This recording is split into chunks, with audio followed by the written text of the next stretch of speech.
तर नमस्कार बहिणींनो, माझ्या व्हिडिओमध्ये तुम्हा सगळ्यांचं पुन्हा एकदा स्वागत। आज जो व्हिडिओ मी घेऊन आले ना तो सगळ्यांसाठीच आहे बरं का। आता काय झालंय माहिती आहे का, वयस्कर लोकांचे पण केस पिकतात आणि तरुण लोकांचे सुद्धा केस पिकतात, म्हणून हा व्हिडिओ सगळ्यांच्याच फायद्याचा आहे बरं का। कारण की आठवड्याला 15 दिवसाला डाय करण्यापेक्षा आहे ना सरळ आपण हा घरगुती उपाय करायचा। तुमचे केस कसलेच पांढरे होणार नाहीत, उलट जास्त जास्त काळे केस होणार पण पांढरे होणार नाहीत अजिबात। त्यामुळे आपण हा घरगुती उपाय करणार आहे। तर उपाय काय आहे, कसा करायचा आहे हे सगळं तुम्हाला बघावं लागणार आहे। त्यामुळे व्हिडिओ शेवटपर्यंत बघा, कुठेही स्किप करू नका। आता माहितीच आहे की आताच्या लोकांना ना डोक्याला जास्त ताण झालेलं आहे बरं का। म्हणजे डोक्याला टेन्शन असतं, कोणाला जास्त टेन्शन असतं, कोण जास्त लोड घेत असतो। आता हे करायचं ते करायचं, प्रत्येक गोष्टीला प्रत्येक माणसांना आता डोक्यावर लोड यायला लागलाय। म्हणजे जास्त विचार केला ना तर केस पांढरे होतात, आणि जे डोकं हलका असतं ना, म्हणतात लोक असं की जे डोकं हलकं आहे ना त्याचे केस जास्त पिकतात, आणि जे नाही त्याचे नाही। आता तर आहे ना लहान लहान मुलींचे सुद्धा केस पिकायला लागले। तुम्ही बघितलं नसेल, माहीत नाही मला बघितलं का नाही बघितलं, पण मी बघितलंय 10 ते 11 वर्षाच्या पोरीचे सुद्धा केस एकदम पांढरे शिपट झालेले आहेत। आता बारक्या पोरींचे केस पिकतात, वयस्कर माणसांचे केस पिकतात, तरुण पोरींचे सुद्धा केस पिकायला लागलेत। मग आता आपण काय करत असतो की काय भोर दिसण्यासाठी ना आपण डाय करत असतो। तर प्रत्येक वेळेस कुणी ना कुणी सलूनमध्ये जातं, पार्लरमध्ये जातं, सलूनमध्ये जातं आणि आपल्या केसांना डाय करून घेतं। कुणी घरी डाय करतं, बरेच लोक घरी सुद्धा डाय करतात। तर वेगवेगळे केमिकल असलेले माणसं शॅम्पू आणायला लागतात। आता तुम्ही म्हणता बरेच वेगवेगळे केमिकल असलेले शॅम्पू आहेत बरं का, जेणेकरून डाय करतात लोक। तर ती आता डाय करण्याची गरजच नाही काय, कारण की आपण घरगुती असा उपाय करणार आहे ना की त्याने तुमचे केस कधीच पांढरे होणार नाहीत। कधीच पांढरे केस होणार नाही, फक्त तुम्हाला त्याचा उपाय करावा लागणार आहे। आणि मग तो कसा उपाय करायचा ते तर मी तुम्हाला सांगणारच आहे। त्यासाठी ना तुम्हाला काय करावं लागणार माहिती का, घरातल्या फक्त 2-3 वस्तू लागणार। असं बाहेरनं आपल्याला काय आणायची गरज नाही, सगळं आपल्या घरात ज्या वस्तू असतात ना त्यांनीच आपण करणार आहे। आणि इतकी भारी डाय करणार आहे ना, आपण पण डायच करणार आहे, पण आपली आहे ना ती आहे आयुर्वेदिक डाय आपली जी आपण करणार आहे नैसर्गिक म्हणतात ना त्या प्रकारे नैसर्गिक डाय आपली, की आपल्या डायमध्ये कोणतंही केमिकल नसणार आहे, कोणताही शॅम्पू नसणार आहे। जो काय असेल त्या घरगुती गोष्टींनी आपण डाय करणार आहे आणि ती आपल्या केसांना लावून घेणार आहे। आणि जेणेकरून ना किती पांढरे केस असू द्या, तुमचे किती असू द्या पांढरे केस डोक्यात, ते तुमचे सगळे काळे भोर होणार। आता तुम्ही म्हणता की नाही का डाय केल्याच्या नंतर तुम्ही बघू शकता की डाय केल्याच्या नंतर आपण 2-3 दिवसातच डायचा कलर निघून जातो। तुम्हाला माहितीच असेल, जे डाय करतात त्यांना तर माहितीच असेल, कारण की डाय 2 ते 3 दिवस डाय राहते, तिसरा दिवस ओलडून गेला का चौथ्या दिवशी हाय तसे पांढरे केस दिसायला परत चालू होतात। मग त्यामुळे आपण आठवड्यातनं 2दा किंवा आठवड्याला कोण जास्त कटाया करून 15 दिवसाचा डाय करतच असतं। आणि हा कटाया करून 15 दिवसाचा आहे ना, तोपर्यंत जेवढे हाय नाही तेवढे सगळे डोक्याचे केस पांढरे शिपट झालेले असतात, का आता त्यांनी ब्रेक घेतलेला असतोय 15 दिवसाचा, त्यामुळे जास्त पांढरे केस होतात। आणि जे 2-3 दिवसाला किंवा आठवड्याला लावतात ना त्यांना असं वाटतच नाही, म्हणजे बाहेरच्या लोकांना माहितीच नसतं की ह्यांचे केस पांढरे झालेत म्हणून, कारण की ते त्यांच्या डोक्याकडे लक्ष ठेवूनच असतात। आता पांढरे केस झाले बरं का, पांढरे केस दिसायला लागत, लावा लगेच डाय, आणि त्यामुळे लगेच डाय डोक्याला लावून रिकामे होतात। मग त्यामुळे आता आपल्याला काय करायचं, सारखी 3-4 दिवसाला किंवा आठवड्याला 15 दिवसाला डाय करण्याची गरजच नाही। आता आपल्याला आपण डाय करणार आहे, पण ती आपली असणार आहे डाय घरगुती। त्यामुळं कशी करणार आहे मी ते बघू आपण। तर चला आपण करूया आपल्या व्हिडिओला सुरुवात। आणि एकदम सोपी पद्धत आहे बरं का, जास्त वस्तू लागणार नाहीत आपल्याला, थोड्या मोजक्यात वस्तू आहे आणि एकदम थोड्या टायमिंगमध्ये आपली डाय होणार आहे। त्यामुळं जास्त मेहनत घ्यायची सुद्धा गरज नाही आपल्या। तर चला आपण करूया आपल्या घरच्या घरी डाय। तर सगळ्यात पहिल्यांदा आपल्याला आहे ना गॅस पेटवून घ्यायचा आहे, आणि गॅसवर आपण ठेवलेली कढई। तर सगळ्यात पहिल्यांदा आपण काय करायचं माहिती का, हे जे तेल आहे ना हे खोबरं तेल आहे। तर आपण जे आपल्या घरातलं खोबरं तेल असतं ना तेच वापरलंय, दुसरं कोणतं घेतलं नाही बरं का। आणि फक्त खोबरं तेलाचाच वापर करायचा आहे, दुसरा कोणत्या तेलाचा वापर आपल्याला इथं करायचा नाही। आणि गॅस आपला बारीक ठेवायचा आहे बरं का। आणि इथं खोबरं तेल आपण टाकून घेऊया कढईत।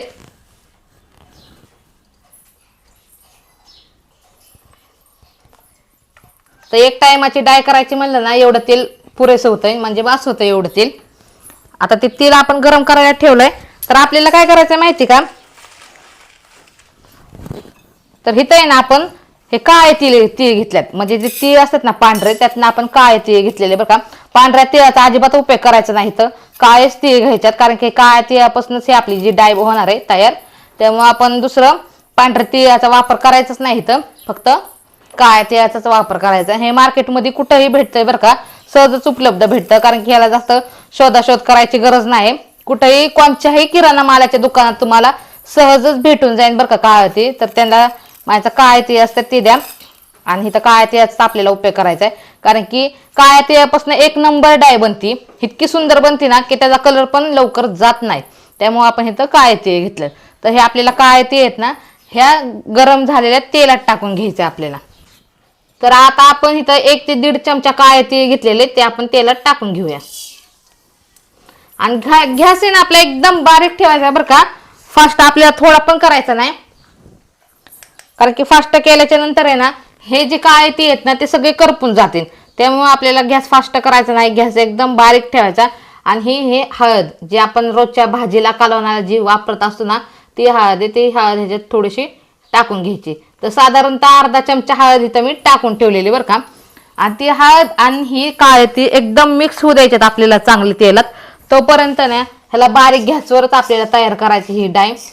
ह्यात दुसरं आपल्याला काय टाकायचं नाही. पण हे जे सामान आहे ना ह्याचं व्यवस्थित एकदम डाळ होण्यासाठी ना आपण जर गॅस फास्ट केला ना तर अजिबात डाळ चांगली होत नाही. त्यामुळं गॅस एकदम बारीक ठेवायचा. त्याच्यानंतर बघा किती छान ही जी डाळ तयार होती. तर आपल्याला ह्याला फक्त ना चमच्याने हलवत राहायचे. तर बघू शकताय तुम्ही ती चांगले तडतड तडतड व्हायला लागल्यात, आणि त्या हळदीचा सुद्धा कलर एकदम बदलायला लागलाय. तर आपल्याला गॅस आहे ना बारीकच ठेवायचा आहे, कारण की आपल्याला हळदीचा कलर तर एकदम काळा होऊस तर ठेवायचा आहे, पण एकदम फास्ट गॅसवर ठेवायचं नाही, बारीकच गॅस ठेवायचा आहे. कारण की आपण गॅस फास्ट केला ना तर लगेचच ह्यातली हळद आहे ना ती काळी होणार, आणि ह्याच्यातले जे तीळ आहेत ना ते पण व्यवस्थित तळून निघतील ह्याच्यात, आणि त्यातला सगळा अंश तेलात उतरून जाणार. पण जी आपल्याला डाळ जी तयार करायची ना ती डाळ आपली तयार होणार नाही. त्यामुळे आपल्याला ना गॅस बारीकच ठेवायचा आहे, आणि बारीकच ह्याच्यावर ही हळद एकदम काळी भंगार कोळशावणी होऊ द्यायची. सतत आपल्याला त्याला चमच्याने हलवून घ्यायचंय बरं का, हे अशा प्रकारे. तर तुम्हाला दिसत असेल व्हिडिओमध्ये जी आपण डाळ तयार करायला लागलोय त्याचा कलर बदलायला लागलाय. आणि इतकी उपयोगी डाळ होणार आहे ना की ह्याच्यात सगळं नैसर्गिक टाकलंय आपण, सगळं घरगुती उपाय आहे. त्यामुळं एकदम डाळ पण ही नैसर्गिक होणार आहे. ह्यात कोणताही शॅम्पू पिंपू आपण वापरलेला नाही, तुम्ही तर बघितलाय. आणि आता सुद्धा पुढे पण बघा तुम्ही, ह्याच्यात मी काही वापरणार नाही दुसरं. जे आपण खायची हळद असते तीच टाकली, आणि काळं तीळ टाकून घेतलेलं आहे ह्याच्यात. आणि ह्याची डाळ पण किती सुंदर होती ती पण तुम्ही बघा. तर ह्याला आहे ना असंच थोड्या वेळ बारीक गॅसवर राहून द्या, मग तुम्ही बघा किती छान याचा कलर होतोय. तर ह्याला चांगल्यापैकी डाळ तयार होऊ द्या, तोपर्यंत आपण वाट बघूया. तर आता तुम्ही बघू शकताय मगाशी कलर त्याचा कसा होता, डाळ जी आपण तयार करायला लागलोय त्याचा कलर मगाशी कसा होता आणि आता कलर कसा आहे तुम्ही बघू शकताय. ही जर डाळ तुम्ही वापरली ना तर आयुष्यभर तुमचे केस पांढरे कधीच होणार नाहीत. एक सुद्धा केस तुमच्या डोक्याचा कसलाच पांढरा होणार नाही बरं का. पण ही डाळ तुम्ही तयार करून लावा, त्यानंतर तुम्ही बघू शकताय कधीच केस पांढरे होणार नाहीत. तर ह्याला आपल्याला आता काय करायचं माहिती का, आपण आता अगोदर तर गॅस बंद करून घेऊया. आणि ह्या कढईला आहे ना गॅसवरनं उतरून घेतलेली बरं का. आता ह्याला आपल्याला थोडंसं गार होऊ द्यायचंय. पण तुम्ही आहे ना एक लक्षात ठेवा, जी आपल्याला ही जी डाळ तयार करायची ना ह्याच्यात जलमरच्याच भांड्यात तयार करा बरं का, जेणेकरून आपल्याकडे तवा असतो. आता तुम्हाला माहिती आहे घरात आपल्या तवा असतो, एलिमेंटचा असतो किंवा जलमरचा तवा असतो ना, त्या तव्यात तुम्ही हे मिश्रण तयार करा, किंवा अशी छोटीशी कढई घ्या त्यात तयार करा. लोखंडाच्या भांड्यात अजिबात तयार करू नका. लोखंडाच्या भांड्यात ही डाळ केलेली तयार चांगली नाही, आपल्याला हानिकारक होऊ शकते. त्यामुळे आपल्या घरात जी लोखंडाची कढई असेल किंवा लोखंडाचा तवा असेल त्याच्यात ही आपल्या डाळ अजिबात तयार करायची नाही. ही खरंच ध्यानात ठेवा तुम्ही. आणि कुणी पण आहे ना व्हिडिओ बघताना शेवटपर्यंत व्हिडिओ बघत जावा, जेणेकरून ना आम्ही काय सांगतो काय नाही हे पण तुम्ही लक्ष देत जावा.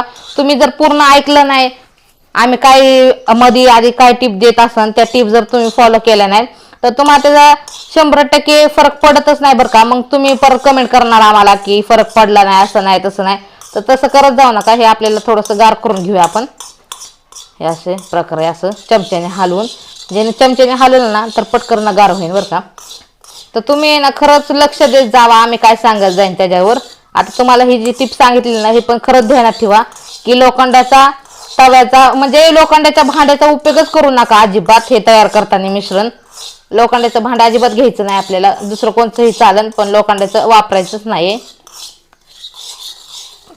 तर ही थोडंसं गार झालेलं आहे बरं का. अजून थोडे वेळ आपल्याला वाट बघावं लागेल हे गार होस तर आता आपली कढई गार झालेली बरं का. आणि इथं आपण एक वाटी घेतली आणि चहा गाळणी घेतलेली.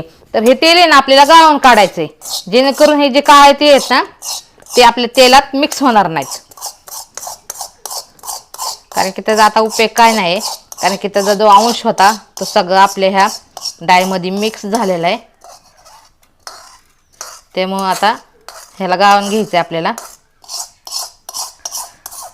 आता ही जी आपण डाळ तयार केलेली आहे ना तर ही कशी लावायची, किती दिवस लावायची, किती तास लावायची ते सगळं मी सांगणार आहे बरं का आता तुम्हाला.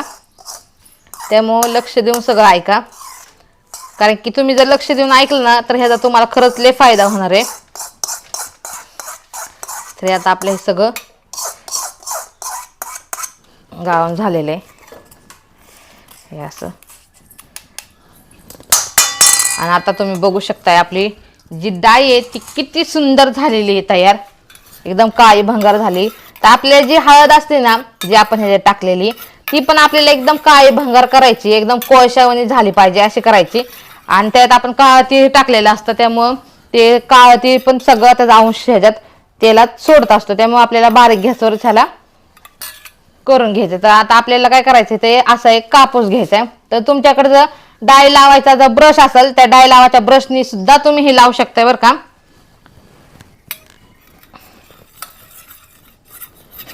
तर आता आपल्याला इथं आहे ना असे कापसाने घ्यायचंय आणि हे असं कापसाने आपल्या डोक्याचे जे पांढरे केस आहेत त्याला हे अप्लाय करायचंय म्हणजे लावायचंय. तर काय करायचं माहिती का, आपण स्वतःला आरशात बघून लावा किंवा कोणाकडनं लावून घ्या, पण असं कापसाने लावा किंवा तुमच्याकडे जर डाय करायचा ब्रश असेल त्या ब्रशने सुद्धा लावा. आपण जशी मेहंदी लावत असतो किंवा डाय लावत असतो ना आपल्या डोक्याला त्याच प्रकारे सेम लावायचं. आता मेहंदी तर लावत असतो ते आपण केसांना शाईन येण्यासाठी लावत असतो, पण जी डाय लावत असतो ते आपले पांढरे केस होण्यासाठी लावत असतो आपण. त्यामुळे ना ब्रशनी किंवा असे कापसाच्या बोळ्याने आपण हे आपल्या पांढऱ्या केसांवर लावायचंय. तर तुम्ही बघू शकता बरं का हे कापूस पण किती काळा भंगार दिसायला लागलाय. तर हेच ते डाय जे आपण आपल्या डोक्याच्या केसांना लावलं मुळापासून तर आपले जे पांढरे केस आहेत ते काळे होणारच, पण जे उगवून दुसरे केस येणार ना ते सुद्धा काळेच येणार आहेत, पांढरे अजिबात येत नाहीत. त्यामुळं हे आपल्याला किती दिवस लावायचं तर आठवड्यात नाही ना आपल्याला 3 दिवस लावायचे. कारण की नाही का आठवड्यात 3 दिवस लावल्यानंतर इतका फायदा भेटणार आहे ना तुम्हाला की परत तुम्हाला डाय करायची गरजच पडणार नाही. त्यामुळे हे आठवड्यात 3 दिवस लावायचे आणि आंघोळीच्या 1 तास आधी लावायचे. ज्या टायमिंगला आहे ना आपल्याला हे लावायचंय, आता आपल्या आठवड्यात 3 दिवस लावणार आहे आपण, मग ज्या दिवशी लावायचं ना त्या दिवशी आपण हे लावायचं आणि 1 तास ठेवायचं, त्याच्यानंतर डोकं धुवून काढायचं आहे आपल्याला, असं करायचं. तर डोकं धुताना पण आपल्याला शॅम्पू वापरायचा नाही बरं का. आज डोकं धुतल्यानंतर आज ज्या दिवशी आपण ही डाय लावणार त्या दिवशी आपल्याला शॅम्पू लावायचा नाही. तर दुसऱ्या दिवशी तुम्ही शॅम्पू वापरला तरी चालेल, कधीही त्यानंतर वापरला तरी चालेल, पण ज्या दिवशी आपण ही डाय जी डोक्याला लावली ना त्या दिवशी आपल्याला लगेच शॅम्पू लावायचा नाही. आणि हे तुम्ही आठवड्यात 3 दिवस करून बघा. करून बघायला काहीच लागत नाही बरं का, आपले काही पैसे पडत नाहीत करून बघायला. त्यामुळे हे करून तरी बघा, तुम्हाला एकदम भारी चांगला रिझल्ट भेटणार आहे. 100% तुम्हाला ह्याचा फायदा होणार आहे. त्यामुळे आपल्याला आठवड्यात 3 दिवस हा आपल्याला उपाय करायचा आहे. त्याच्यानंतर तुम्ही बघू शकता परत तुम्हाला कायमची डाय लावायची गरज बी नाही. आणि हे पांढरे केस जे आपले काळे जे पांढरे केस आहेत ना ते काळे झाल्याच्या नंतर तुम्हाला हे पण लावायची गरज नाही. जे आपण घरी जी डाय तयार केलेली ना ती सुद्धा तुम्हाला परत लावायची गरज नाही. त्यामुळे आठवड्यात हे 3 दिवस लावा आणि सगळे पांढरे केस आपले काळे भर करा. तर हा जो माझा व्हिडिओ आहे ना तो तुम्हाला कसा वाटला हे मला नक्की कमेंट करून सांगत जावा. तसंच तुम्ही कोणत्या जिल्ह्यातनं, कोणत्या गावातनं, कोणत्या तालुक्यातनं बघताना हे सुद्धा मला सांगत जावा कमेंट करून, कारण की मला पण कळलं पाहिजे तुम्ही कोणत्या गावाकडनं बघताय का शहरातनं बघताय मला. त्यामुळं तुम्ही नक्की कमेंट करून सांगत जावा हा व्हिडिओ तुम्ही कुठनं बघताय. आणि हा जर माझा व्हिडिओ तुम्हाला आवडला असेल तर नक्की लाईक करा, सबस्क्राईब करा. तोपर्यंत धन्यवाद.